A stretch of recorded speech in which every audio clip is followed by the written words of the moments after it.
사도행전 14장 19절에서 28절 끝절까지 말씀을 봉독해 드립니다. 사도행전 14장 19절부터의 말씀입니다. 유대인들이 안디옥과 이고니온에서 와서 무리를 충동하니 그들이 돌로 바울을 쳐서 죽은 줄 알고 시외로 끌어내치니라.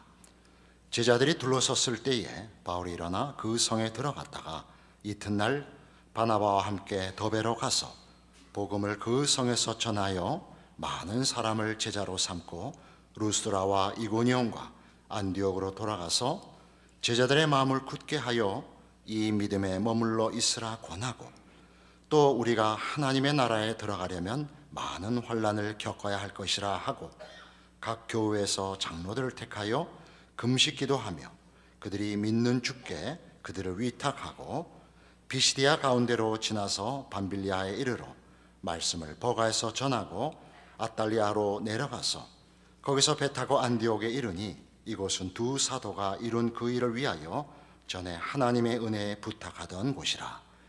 그들이 이르러 교회를 모아 하나님이 함께 행하신 모든 일과 이방인들에게 믿음의 문을 여신 것을 보고하고 제자들과 함께 오래 있으니라. 루스드라에서 그 발못 쓰는 환자를 고치고 신으로 오해받고 말리고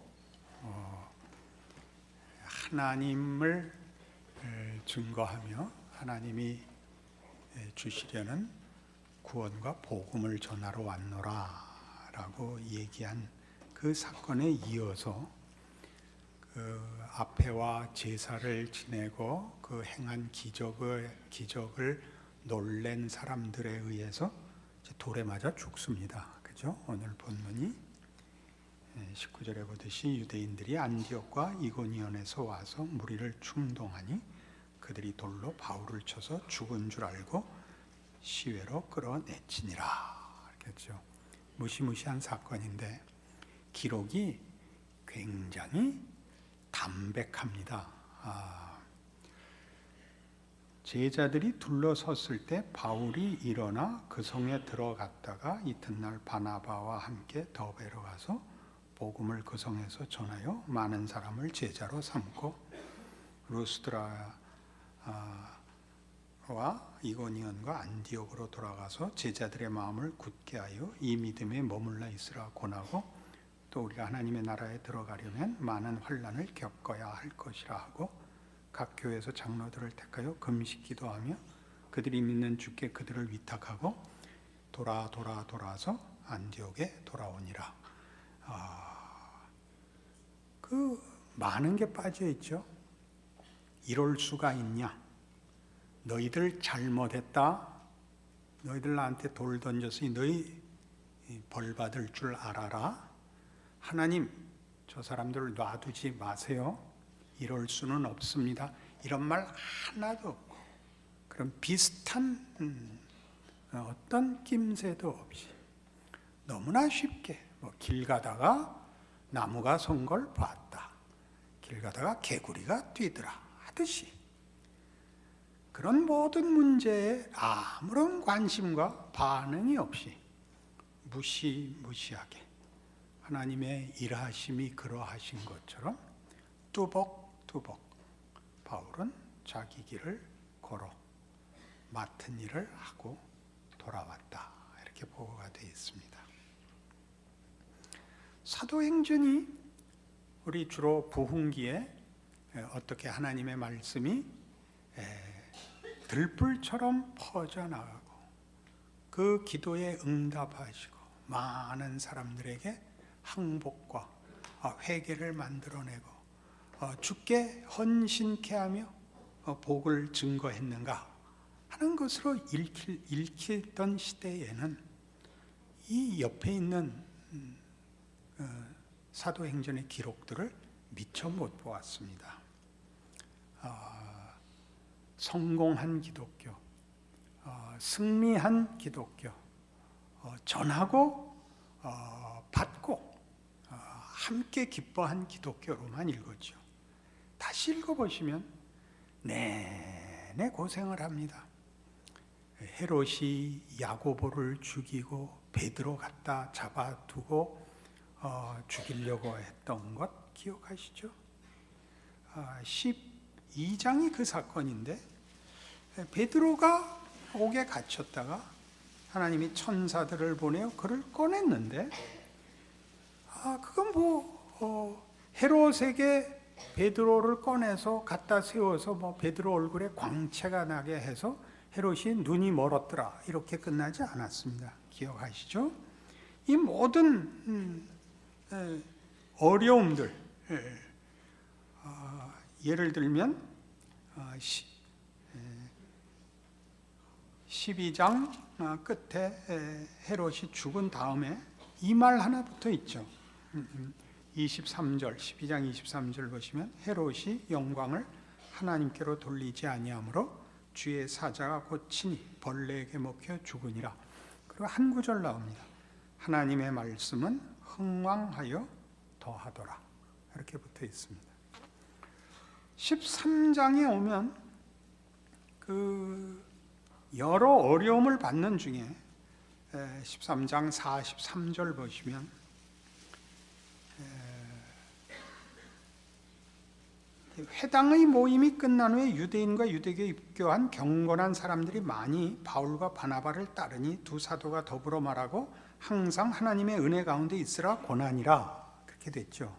사도행전을 이쪽으로 우리 주로 읽고 싶죠. 50절 보시면 이에 유대인들이 경건한 귀부인들과 그 신의 유력자들을 선동하여 바울과 바나바를 박해하게 하여 그 지역에서 쫓아냅니다. 그러니까 따르는 무리가 있고 박해한 무리가 있고, 어디가 더 세력이 큽니까? 박해한 쪽이 세죠. 그러나 52절은 이렇게 되어 있습니다. 제자들은 기쁨과 성령이 충만하니라. 이렇게 되어 있죠. 오늘 본문도 발을 못 쓰는 사람을 고쳐서 기대를 모으고 그 사람들이 관심을 보이고 그랬으나 19절 보듯이 유대인들이 안디옥과 이고니온에서 와서 무리를 충동해서 그들이 돌로 바울을 쳐 죽입니다. 이게 무슨 뜻이죠? 전체 분위기가, 사회적 분위기가 돌로 누구를 죽이는 것을 모든 공공의 장소에서 중인 환시리에, 요새 이런 말 안 쓰는데 한다는 것은 그것이 전체적인 분위기이기 때문에 할 수 있었다는 뜻입니다. 그렇죠? 사도행전은 이런 환경 속에서 일이 진행되고 있는 것을 보고합니다. 바울이 예수를 만나고 예수님 앞에 특별한 종으로 세움을 입었다는 것을 주께 들을 때 주께서 이렇게 바울을 하나님의 작정의 종으로 바울에게 설명했습니다. 사도행전 9장 15절 보시면 아나니아라는 제자에게 사울에게 가서 안수하여 눈을 뜨게 하라면서 주께서 이르시되 가라, 이 사람은 내 이름을 이방인과 임금들과 이스라엘 자손들에게 전하기 위하여 택한 나의 그릇이라. 그가 내 이름을 위하여 얼마나 고난을 받아야 할 것을 내가 그에게 보이리라. 고난이 약속되어 있습니다. 바울은 그 고난을 자기 생애 내내 받습니다. 고난을 당한다는 것은 기독교인들에게 사실은 넘어야 할, 예수 믿고 나서 넘어야 할 첫 번째 문턱일 것입니다. 안 믿던 시절 하나님 몰라서 행했던 죄들을 회개하고 나면 그러면 그 전보단 나아져야 될 거 아닙니까? 그죠? 잘못했던 시절, 몰랐던 시절보다 분명히 나아져야 할 텐데 예수를 믿고 나면 바로 첫 번째 시험이 닥쳐옵니다. 예수를 믿었더니 그 전보다 어려운 인생을 맞게 된다는 사실입니다. 무엇이 어려울까요? 예수 믿고 사는 것을 하나님이 인정했고 하나님이 요구하신 대로 순종했는데 세상은 알아주지 않고 세상은 우리에 대하여 적대적이라는 첫 번째 관문을 만납니다. 이 문제는 모든 신자들에게 중요한 시험이 됩니다. 하나님이 유일한 창조주요 우주와 역사의 주인이신데 어떻게 하나님을 거스르는 세력이 남아있을 수 있단 말이냐? 중요한 반문거리죠. 우리 생각에도 우리가 환난을 당하고 거부를 당하는 것보다는 순풍을 만나는 것이 우리 자신을 위해서나 하나님의 뜻을 위해서나 훨씬 나은 길 아니겠습니까? 누구나 당연히 생각하고 기대하는 것이죠. 사도 바울은 바로 이 문제에 대하여 그의 사역과 생애를 통한 경험으로 답을 얻습니다. 빌립보서 1장이죠.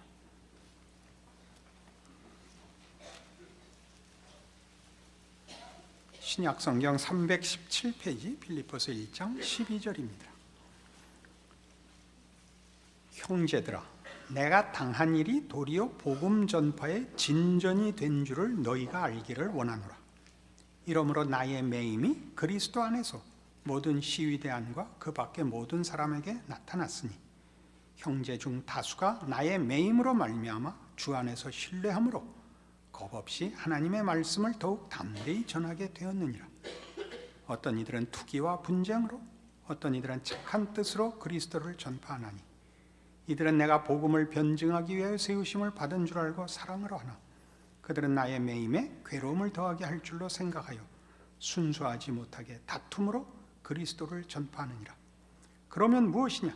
거칠애로 하나 참으로 하나 무슨 방도로 하든지 전파되는 것은 그리스도니 이로써 나는 기뻐하고 또한 기뻐하리라. 이것이 너희의 간과 예수 그리스도의 성령의 도우심으로 나를 구원에 이르게 할 줄 아는 거로 나의 간절한 기대와 소망을 따라 아무 일에든지 부끄러워하지 아니하고 지금도 전과 같이 온전히 담대하여 살든지 죽든지 내 몸에서 그리스도가 존귀하게 되게 하려 하나니 이는 내게 사는 것이 그리스도니 죽는 것도 유익함이라. 만만치 않은 내용입니다. 바울은 옥에 갇혔습니다. 빌립보 교회를 개척해 놓고 아직 홀로 설 만큼 준비시키지 못했는데 도와줘야 하고 붙들어줘야 되는 사도인 바울은 로마 감옥에 갇혔습니다. 빌립보 교회를 향한 안타까움과 걱정이 태산 같습니다. 게다가 붙잡히자 모두에게 이런 시험이 생겼습니다. 저가 증거한 대로 하나님이 이 세상의 창조주고 주인이시라면 어찌하여 그 신의 사자가 세상 권력에 붙잡혀 오도 가도 못하는 수인이 될 수 있단 말이냐. 큰 시험이죠. 빌립보 교회를 위해서도 바울은 자유로운 몸으로 가서 힘써 봉사를 해야 할 시기인데 붙잡혀 있는 것이 이해가 안 되고 또 상식적으로 생각해도 복음을 증거하신 구원과 회개를 촉구하시는 하나님이 로마 권력 하나도 이기지 못하고 그의 종을 보호할 수 없다면 이 복음의 중대한 장애가 될 것입니다. 그러나 바울이 붙잡혀 들어오자 그가 돌아다니면서 한 것보다 더 많은 결과가 일어났단 말이죠. 빌립보 교회는 더 힘있게 그 믿음에 굳게 서고 바울이 잡혔다는 얘기를 듣고 그거 잘 됐다라고 기뻐하여 시기로 바울이 잡히자 내가 진짜다라고 나서는 시기하고 경쟁하는 사람들이 생겼고 또 더러는 바울이 잡힌 것이 안타까워서 뒤에 숨어 있다가 선생님이 잡혔으니 나라도 하자고 들고 일어난 사람들도 생겨서 혼자 했으면 하나 할 걸 그가 잡히자 한 5배쯤 일이 되더라는 겁니다. 놀랍죠. 전파되는 것은 그리스도니 내가 이를 인하여 기뻐하고 또 기뻐하리라. 놀라운 일입니다.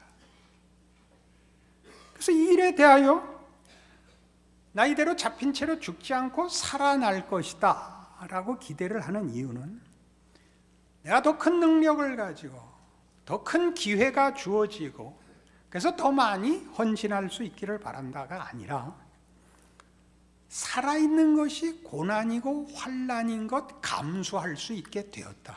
그래서 나 살 수 있다라고 얘기하는 겁니다. 살아나는 것이 죽는 것보다 낫다가 아니라 죽어야 끝나는 고생길이 아니고 살아서 고생하는 거 나 감수할 수 있게 됐다. 나 오해받을 수 있고 억울할 수 있게 됐다라니 나 살아날 거다 라고 말하는 대목입니다. 다시 보죠. 20절. 나의 간절한 기대와 소망을 따라 아무 일에든지 부끄러워하지 아니하고 지금도 전과 같이 온전히 담대하여 살든지 죽든지 내 몸에서 그리스도가 존귀하게 되기를 원하노라. 이게 무슨 말인지 기억하십시오. 왜 부끄러움이라는 단어를 썼을까요? 왜? 오해받았죠. 괄세받았죠. 감옥에 갇혔는데 쟤는 왜 잡혀왔냐? 그랬을 거 아니에요. 예수라는 사람을 뭐 전한데 별 미친놈 다 보겠네. 넌 그 배불러서 그러고 다니는구나. 너가 미친 짓 하지 말고 가서 할 일 없으면 고스톱이나 쳐. 이거 당했을 거 아니에요. 고스톱은 너무했을까요? 왜 이 말이 등장하는지를 알아야 돼요. 하나님이 일을 어떻게 하시는지 아셔야 돼요. 우린 이 문제에서 지니까 내게 사는 것이 그리스도니 죽는 것도 유익함이라는 게 무슨 말인지를 몰라요. 죽어도 좋다고 결사각오를 했다고 자꾸 생각을 해요. 그게 아니라 죽는 건 언제나 아무리 좋게 얘기해도 거긴 긍정적인 의미가 없습니다. 죽음은 끝입니다. 그것도 하나님이 일하시는 방법이라고 이제 깨닫는 것입니다. 죽음이란 그냥 소멸되는 거죠.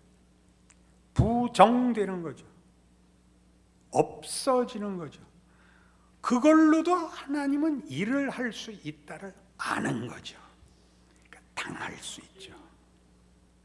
우리는 얼마나 많이 우리가 믿는 기독교가 가지고 분명하고 우세하고 확실하기를 바랍니까? 얼마나 많이. 우리 자신에게서 그런 일이 일어나지 않고 있는데도 끊임없이 그걸 바라죠. 우리는 무명하죠. 우리가 예수 믿는 줄 누가 알고 있습니까? 무엇으로 증거가 있습니까? 그 간혹은 간증하는 사람들은 있죠. 그 사람들은 있는데 우리는 없죠. 우리가 나 혼자일까? 나는 이라래. 제 아내도 있으니까 둘. 우리는 없습니다. 예수 믿는 보란 듯한 증거는 없습니다. 안 믿을 수가 없습니다. 안 믿을 수가 없습니다. 그니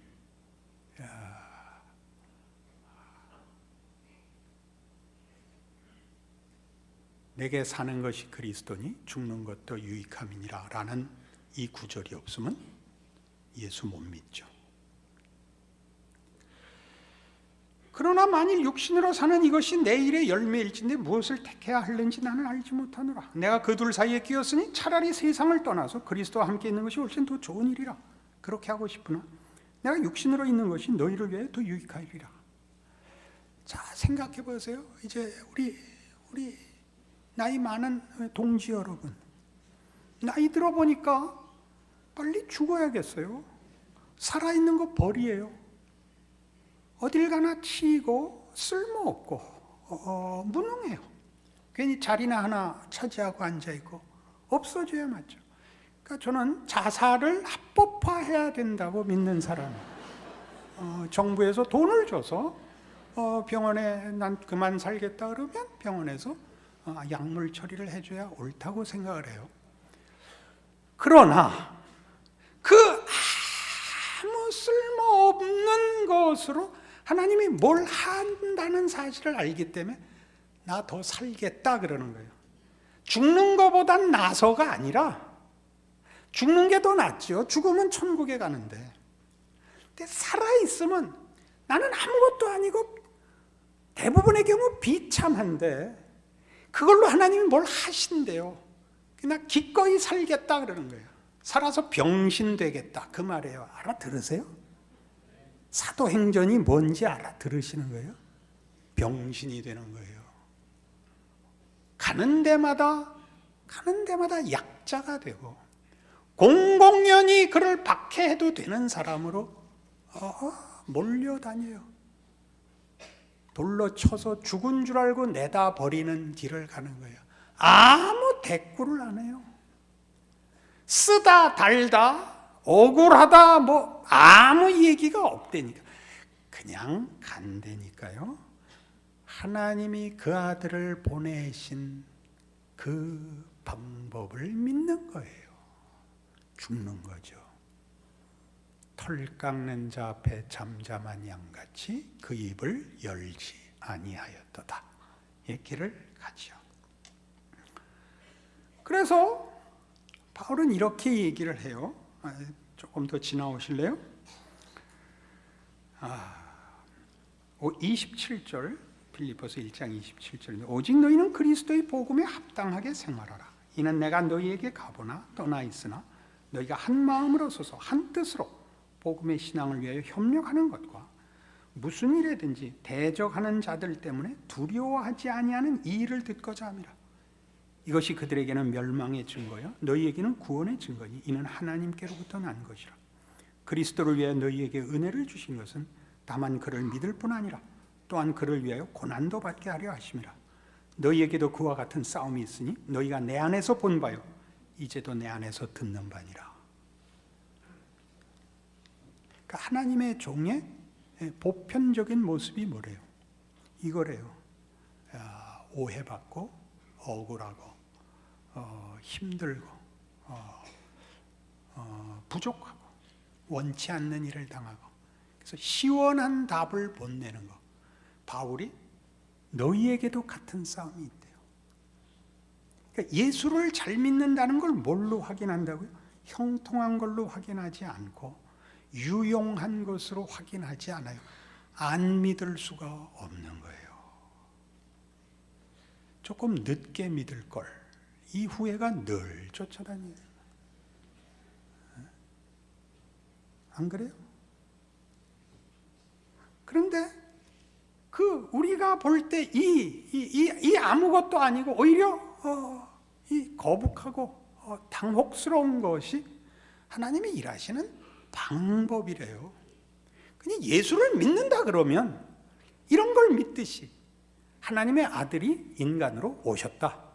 나를 사랑해서 내 대신 십자가를 지고 죽으셨다. 죽음에서 부활하셨다. 그거와 똑같은 의미로 하나님은 고난과 오해 속에서 일하신다. 그렇게 고백하셔야 돼요. 예수님 부활하셨으니까 내 생에는 죽음을 겪지 않게 하시고 욕먹지 말게 해주십시오. 그렇게 안 하신다고 그래요. 성경 어디에서도 그것은 주님 다시 오시는 날까지 유보되어 있어요. 그래서 빌립보서 2장이 나와요. 2장 1절에서 4절이 얼마나 무시무시한 말씀인가 보실래요? 그러므로 그리스도 안에 무슨 권면이나 사랑에 무슨 위로나 성령에 무슨 교제나 긍휼이나 자비가 있거든 마음을 같이하여 같은 사랑을 가지고 뜻을 합하며 한 마음을 품어 아무 일에든지 다툼이나 허용을 하지 말고 오직 겸손한 마음으로 각각 자기보다 남을 낮게 여기고 각각 자기 일을 돌볼 뿐더러 또한 각각 다른 사람들의 일을 돌아보아 나의 기쁨을 충만하게 하라. 무엇에서 마음을 같이 하래요? 무엇에서 다툼이나 허용으로 하지 말고 무엇에서 겸손한 마음을 가지래요? 모든 사람에 대해서 우리를 오해하는 자들, 우리를 박해하는 자들에 대해서까지 같이 예수 믿는 사람들끼리가 아니라 모든 존재하는 자들과 모든 경우에 대해서 그것이 하나님의 일하시는 통치라 손길이라 기억하고 모든 일에 나에게 불리하고 나에게 손해이고 나에게 해를 끼치는 것까지 다 묻고 겸손한 마음을 가지고 그 사람의 역할과 자리가 나보다 낫다고 인정을 하는 마음으로 살래요? 어떻게 하실래요? 우리 기독교가 얼마나 공격적이었어요. 믿는 자와 믿지 않는 자를 갈라버렸잖아요. 그러지 말래요. 환난은 왜 일어나는 거예요? 하나님을 거부한 자들을 구원하기 위해 그 속에 뛰어들었기 때문에 일어나는 거예요. 하나님이 세상을 이처럼 사랑하사 독생자를 주셨으니 이는 그를 믿는 자마다 멸망치 않고 영생을 얻게 하려 하심이라. 하나님이 그 아들을 세상에 보내신 것은 세상을 심판하려 하심이 아니요 그를 인하여 세상이 구원을 얻게 하려 하심이라. 하나님을 반대하는 자들 속에 뛰어들었어요.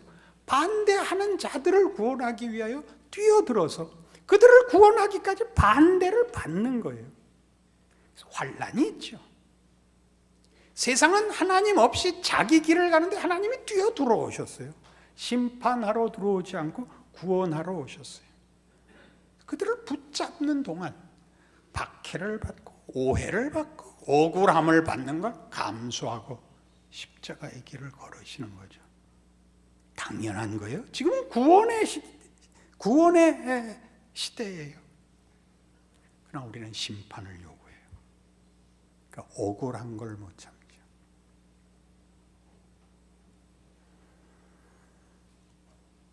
이 그리스도 안에 무슨 권면이나 사랑의 무슨 위로나 성령의 무슨 교제나 긍휼이나 자비가 있거든. 전도할 때 그러지 않나요?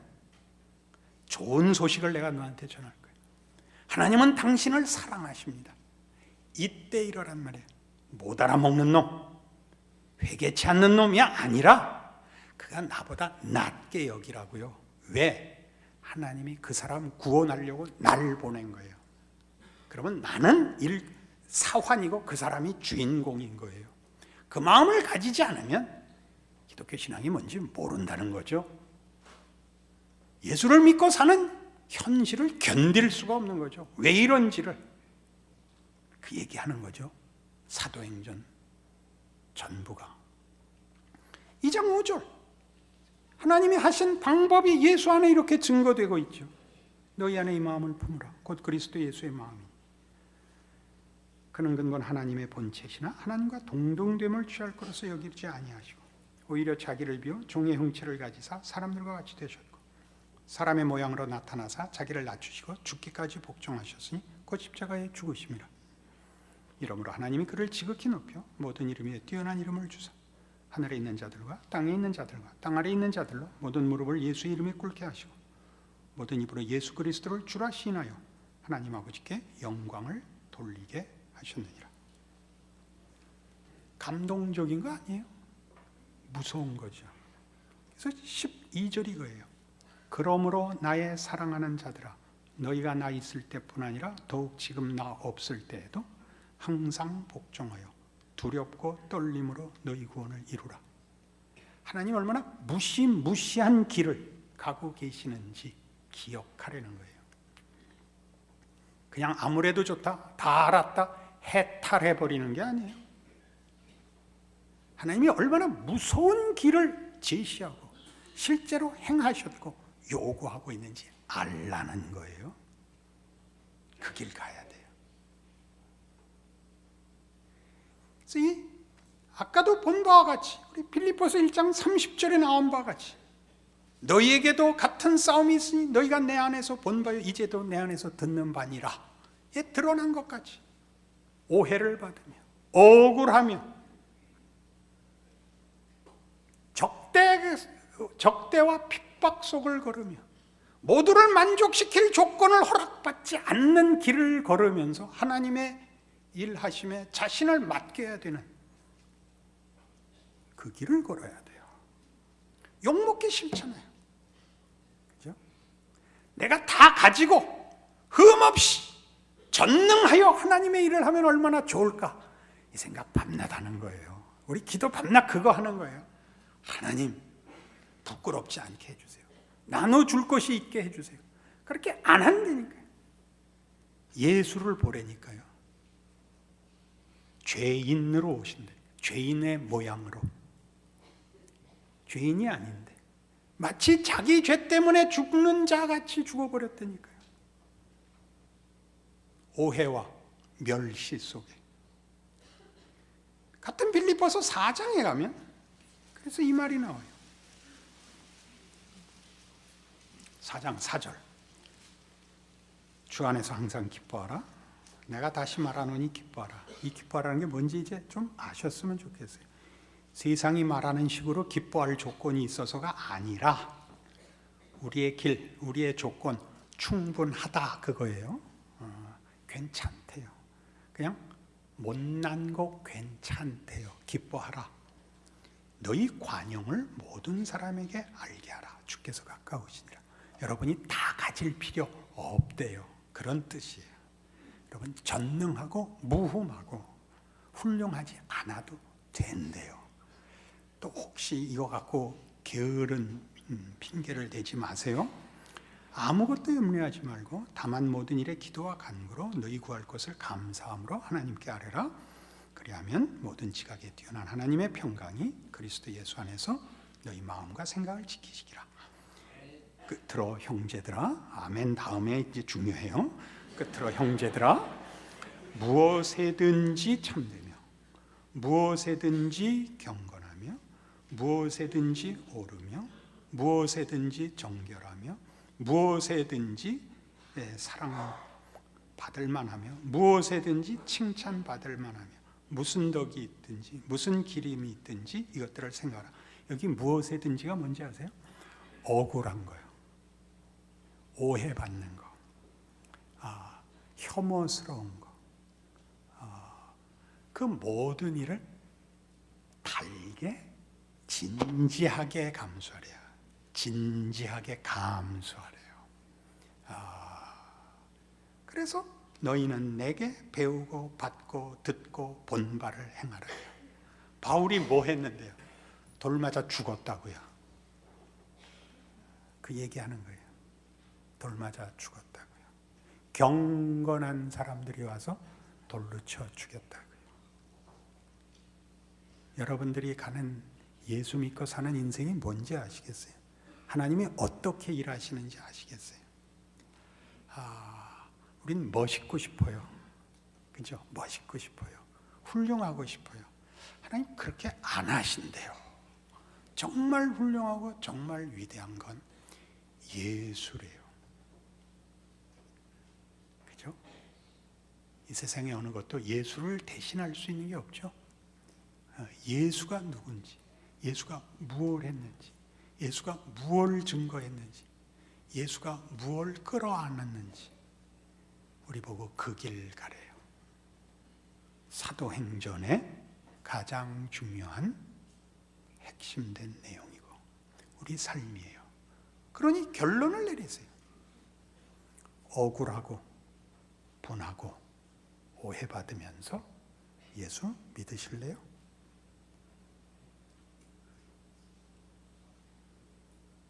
어떡하실래요? 세상이 막 뭐라 그러면 안 믿을래요? 예수 믿는 건 결심보다 큰 거예요. 붙잡힌 거예요. 하나님을 아는 거예요. 외면을 할 수가 없어요. 하나님 앞에 자꾸 빌게 돼요. 조금만 봐달라고. 조금 봐주면 견딜래요? 그게 자꾸 커지는데요. 그 얘기예요. 분해요? 억울해요? 어떡할래요? 안 믿을 수가 없잖아요. 그니 나중에는 빨리 데려가 주세요가 되죠. 그런데 오늘 뭐라 그랬다고요? 고생하고 살아있으라니까요. 그래서 관세 받고 살기로 작정하실래요? 아멘 하셔야 돼요. 기도하십시다. 하나님 아버지, 예수가 누군지 세상이 몰랐던 것 같이 우리가 누군지 세상이 모릅니다. 우리도 가끔 모릅니다. 하나님의 일하심을 우리는 다 이해하지 못합니다. 하나님의 크심, 거룩하심, 복되시고 신실하심을 더 알게 하사 바울로 증거한 그 삶이 얼마나 위대한 삶인지, 예수 안에서 이루신 구원과 허락하신 믿음이 무엇인지 알게 하사 우리의 인생을 감당할 믿음을 주시옵소서. 예수님 이름으로 기도합니다.